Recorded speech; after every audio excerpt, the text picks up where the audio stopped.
अभी रमन महर्षि के पास एक आदमी आया है और वो पूछ रहा है, वो एक क्वेश्चन लेकर आया है और वो रमन महर्षि से पूछ रहा है कि अच्छा ये बताइए कि जो मैं दुनिया देख रहा हूँ अपने आसपास, उसमें इतना सारा दुख है। उसमें कुछ लोग गरीब सोते हैं, गरीब, उनके पास कुछ खाने को नहीं है, जाड़ों में कंबल नहीं ओढ़ने को, रोड पे बेचारे अगर कोई प्रॉब्लम हो जाती है, बीमारी हो जाती है तो उसका इलाज कराने के लिए पैसा नहीं है और वो तड़प तड़प के दर्द में मर जाते हैं। तो ऐसा ये सब देख रहा है आदमी अपने चारों तरफ। तो फिर रमन महर्षि से पूछता है कि यार, क्या मुझे इन सब की मदद करनी चाहिए? Should I try to help the suffering world? जो ये जो दुनिया है जो सफ़र कर रही है, क्या मुझे इसमें अपना क्या, मुझे क्या मदद करनी चाहिए कि नहीं करनी चाहिए, पहले ये बताइए। ठीक है। तो रमन महर्षि बोलते हैं कि जिस शक्ति ने तुमको बनाया है, उसी सेम शक्ति ने इस दुनिया को भी बनाया है। ठीक है।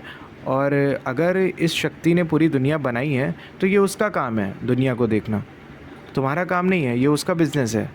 It his business to look after it, not yours. ऐसा रमन महर्षि बोल रहे हैं कि वो तो उस शक्ति का काम है। अगर कोई भगवान जैसी चीज़ है दुनिया में, है ना, तो फिर वो उसका काम है, वो तुम्हारा काम नहीं है। अभी ऐसा हमको लगेगा कि रमन महर्षि बड़ी अजीब तरीके से बात कर रहे हैं। मतलब अगर मेरे घर पे कोई 2 रोटी मांगने आ गया और मेरे पास है 2 रोटी, तो मैं कहूँगा मुझे क्या मतलब है भाई, भगवान ने बनाई है दुनिया, वो देख लेगा, कहीं से मिल जाएगी, मुझे क्या, है ना, ऐसा हमारे मन में आएगा। पर ये हमारी गलत समझ का रिज़ल्ट है। ऐसे जब क्वेश्चंस आते हैं ना, या फिर हम सॉल्यूशंस देते हैं कि हमें क्या मतलब है, भगवान ने बनाई है दुनिया, तो जब कोई बहुत बड़ा संत या साधु ऐसी बातें बोलता है ना, तो वो बहुत गहराई से बोलता है, कुछ सोच समझ के बोलता है, बहुत उसके गहरे का एक्सपीरियंस है। पर हमारा दिमाग अभी उनके लेवल का एक्सपीरियंस हुआ नहीं हमें, और हमारा दिमाग ज़रा सा एक्सपीरियंस करता है थोड़ा बहुत, उसकी समझ बहुत लिमिटेड है, और फिर अपना इंटरप्रिटेशन देने लगता है कि हाँ, रमन महर्षि ने कहा था भगवान ने दुनिया बनाई है तो वो अपने हिसाब से देख लेंगे, तुम्हें कोई ज़रूरत नहीं है ये सब देखने की। नहीं, ऐसा नहीं है। रमन महर्षि देखो अभी आगे क्या बोलते हैं। अभी तो वो इंसान पहले बोलता है कि बट रमन महर्षि कि ये जो दुनिया में इतना दर्द है, दुख है। अब जैसे वो इंसान कह रहा है कि मैं एक इंसान को देख रहा हूँ जो बहुत भूखा है, और ये उसके लिए मतलब फ़िज़िकल रियलिटी है, उसका पेट दर्द हो रहा है क्योंकि उसने खाना नहीं खाया 2-3 दिन से।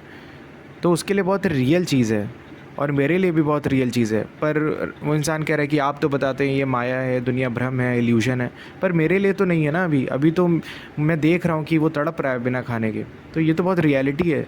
तो फिर मैं क्या करूँ? मतलब ये सपना मान लूँ कि ये सपना है जैसा आप बताते हो, और मैं भूल जाऊँ, छोड़ो, कोई मतलब नहीं है, सफरिंग कुछ नहीं है, बस एक झूठ है, सपना है। तो बताइए ना रमन महर्षि, मैं क्या करूँ ऐसे में?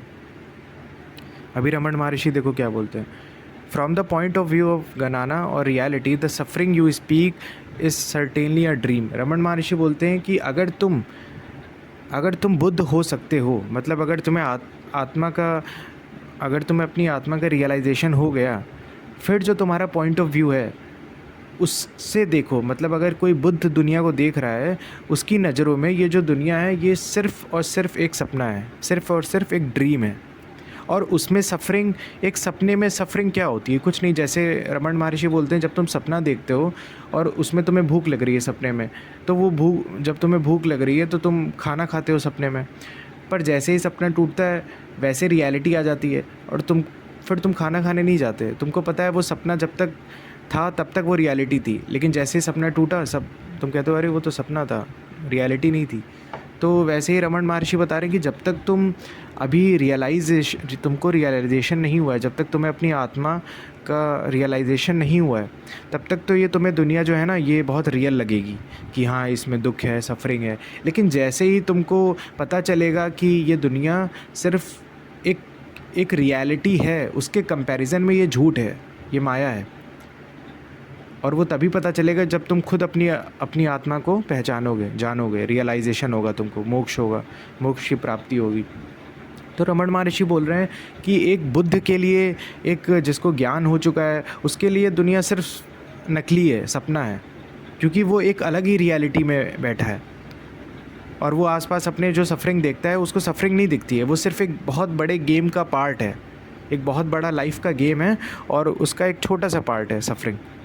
तो उसको वो बहुत ज़्यादा दुखी नहीं होता। एक ऐसा बुद्ध इंसान।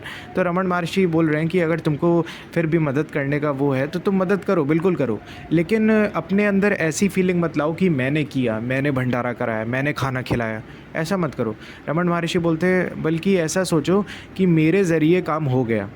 अगर कोई शक्ति है, कोई भगवान है दुनिया में, तो उसने मुझे या फिर मुझे ज़रिया बनाया खाना खिलाने का। तो अगर तुम भंडारा कराने जा रहे हो तो तुम ऐसा बोलो कि मेरे ज़रिए काम हो रहा है, बस मैं नहीं करा रहा हूँ, मेरे ज़रिए कोई शक्ति, अगर कोई भगवान है तो उसने करा दिया। बस मुझे फ़ील हुआ किसी के लिए, मुझे लगा कि मुझे खिलाना चाहिए तो मेरे ज़रिए किसी ने खिला दिया। बस कोई पूछे तुमने कराया था, कहना नहीं, मेरे ज़रिए काम हो गया, बस कोई शक्ति है उसने मेरे ज़रिए काम करा लिया।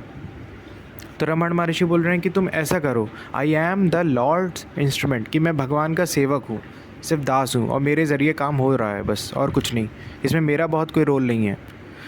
तो रमन महर्षि ऐसा क्यों बोल रहे हैं कि तुम ऐसा बोलो? वो इसलिए ऐसा बोल रहे हैं जिससे कि तुम्हारा ईगो डिज़ोल्व होगा, या फिर ईगो बनेगा ही नहीं कि मैंने खिलाया, मैंने बहुत बड़ा पुण्य किया। जब ये आ जाता है ना कि मैंने किया, तब तुम अपनी आत्मा की तरफ नहीं जा पाओगे, तब तुम्हें रियलाइजेशन होना बहुत मुश्किल है। और रमन महर्षि नहीं चाहते कि तुमको रियलाइजेशन ना हो, वो चाहते हैं कि तुम अपनी आत्मा को पहचानो। इसीलिए वो कह रहे हैं कि तुम्हें अगर फ़ील होता है कि बहुत दुनिया में दुख है और मुझे कुछ करना चाहिए, खिलाना पिलाना चाहिए, कुछ करना चाहिए दुनिया के लिए, तो तुम बिल्कुल करो, बिल्कुल स्वतंत्र हो, इंडिपेंडेंट हो करने के लिए। बट अपने अंदर ये फीलिंग लाओ कि मेरे ज़रिए काम हो गया, मैंने कुछ नहीं किया, बस कोई बहुत बड़ी शक्ति है उसने मेरे ज़रिए काम करा लिया। ठीक है, तो रमन महर्षि ऐसा बोलते हैं।